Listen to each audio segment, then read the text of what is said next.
Hello, good morning po sa inyong lahat. So for today's video, pag-uusapan po natin itong isang gusto kong i-share sa inyo at ito po yung na-realize ko nung ako po ay isang empleyado. So, bakit nga ba maraming tao ang hindi na-achieve yung kanilang dreams, lalo na pag ikaw ay empleyado o kaya ikaw ay nagninegosyo?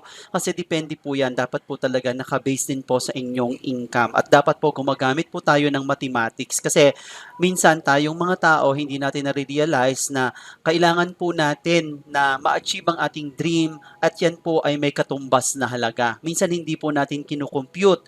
At the same time, para ma-achieve din po ang inyong dreams, kailangan meron kayong positive thinking. At the same time, kailangan din po may hard work. Plus, yung pong ating faith and then yung ating prayer. So, kailangan din po nagtitiwala po tayo sa ating sarili at sa may kapal na ma-achieve po natin yung dreams po natin. Kasi minsan, kaya po natin hindi na-achieve yung ating dreams because nawawala po yung ating confidence, no? Na ma-achieve po natin ito. Bakit? Dahil kulang ang iyong kinikita or kulang iyong sinusweldo or kulang ang income mo sa iyong business. So, ito yung dapat nating ma-realize kasi hindi naman lahat naman po talaga ng tao meron pong goal kung bakit po tayo nagtatrabaho. Lahat po tayo ay may pangarap, no? So, ano po ba yung mga pangarap po na yan na basic lang naman po, no? Kumbaga halimbawa, tayo po ay nangangarap na magkaroon ng mga gusto natin sa buhay. So, pag-uusapan po natin yung ating pangarap na makakatulong po sa ating pamilya at para maging stable na rin po ang ating buhay. So, for example, like ako na or tayo po, no, nangarap po tayo magkaroon ng sasakyan. O for example, 1 million na lang pero that is 1.6 million, okay? So, gusto rin po nating makapag-travel. So, mag-budget na lang po tayo ng 500,000. So, house and lot, okay? Gusto rin po nating magkaroon tayo ng sariling bahay at lupa which is worth 2 million, okay na po yan. And then magkaroon din po tayo ng savings, at least mga 5 million, okay na po tayo dyan. And education para sa ating mga anak, at the same time po ay magkaroon din po tayo ng donation sa simbahan, no? And at the same time makabayad po tayo ng mga utang.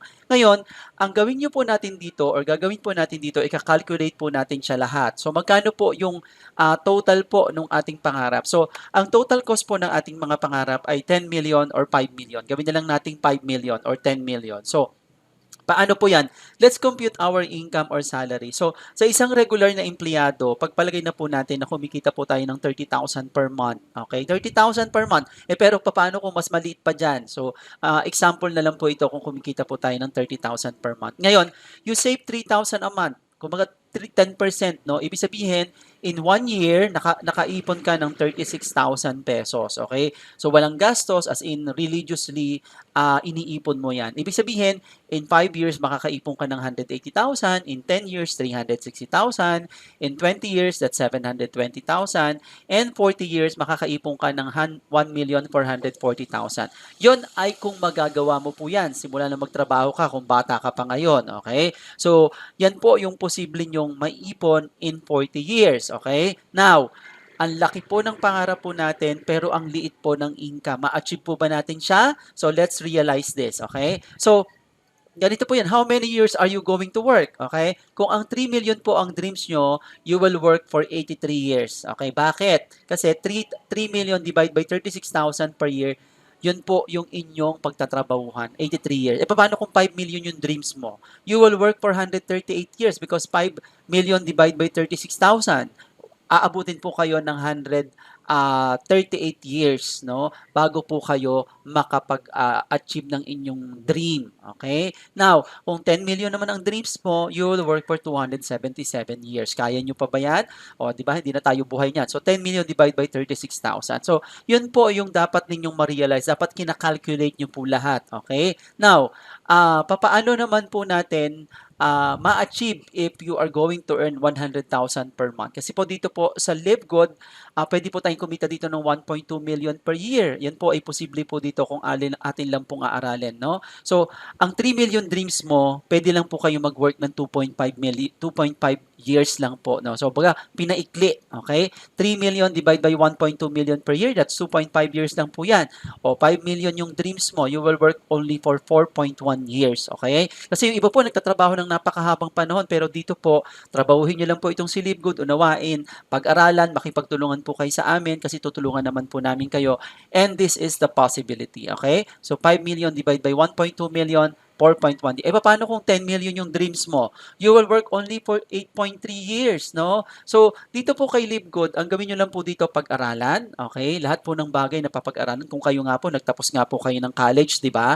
Bakit nyo pinapayaman ang inyong employer, di ba? Pwede namang payamanan nyo din ang employer nyo, pero dapat hindi po kayo mag-stick sa work. Hindi naman po masama ang maging empleyado, pero wag po kayo mag-stay po dyan ng matagal dahil hindi po talaga kayo aasenso dyan. Dito po, tinuturo po namin na posible po kayong umasenso po sa sistema po ng aming negosyo. Pero take note na hindi po lahat ng tao ay para po kay Live Good. Kasi po ang Live Good ay para sa lahat, pero hindi po lahat ay para kay Live Good. Kasi iba-iba po tayo ng mindset, iba-iba tayo ng gusto sa buhay, iba-iba tayo ng assumption, no? Kasi marami pong tao ang magsasabi na baka hindi ko kaya yan, hindi ko magagawa yan. So hindi po natin masisisi yung mga ibang tao na sila po ay mag-negative, no? Kumbaga nililimit kasi nila yung kanilang potential bilang tao. May mga ganun po talaga, hindi po natin masisisi yan. Kaya nga po meron tayong mga kaibigan, kamag-anak, no, kakilala, na pag in-invite po natin sa business ay hindi po sasali. Which is, wag po kayong magagalit dyan. Kasi po, sabi ko nga, iba-iba tayo ng mindset, iba-iba tayo ng gusto sa buhay,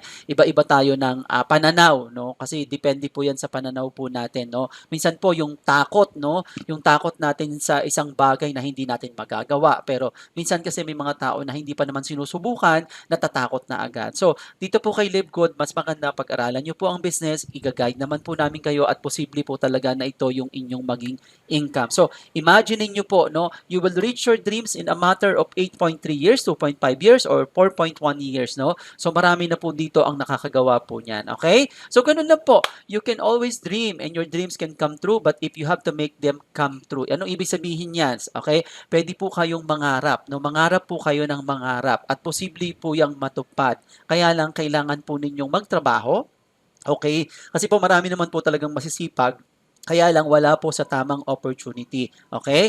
So, you have to make them come true. Okay? Huwag niyo pong intayin. Huwag po kayong umasa sa swerte. No? Kumbaga, meron pong mga paraan para ma-achieve po natin ang ating pangarap. So, dito po kay Live Good, kung kayo po ay interesado sa ganitong klase ng negosyo, okay, i-message nyo lang po kung sino po ang nagpakita ng video na to at magtutulungan po tayo para lahat po tayo ay umangat lahat.